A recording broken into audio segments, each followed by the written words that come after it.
I'm late to the party on this one. There's other videos if you want to get the deeper dive on the differences between this calculator and this one, which it replaces. In fact, I went to Walmart here in the USA. I did not see this one for sale anymore. I saw these two together. So anyway, unboxing this thing real quick. One nice thing is this comes in a box. You're not going to worry about cutting yourself when you open it. They've gone very sparse because in the past you would have had a pretty detailed guide. Looks like now I don't know what they're really giving you. They give you a QR code, so I guess this is the replacement for the manual, which I don't blame them. I don't think many people were using the manual. Otherwise, why would they be watching videos I make? So one interesting thing is the case is kind of this fake clip-on leather.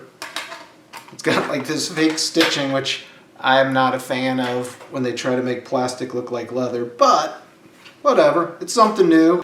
So it's menu driven. The old one was also the 991EX. So calculate, statistics, distribution, spreadsheet, table, equation, and we have inequality, complex, base N, matrix, vector, and ratio, and math box. Calculate's going to be the default. So this has got this nice little D-pad.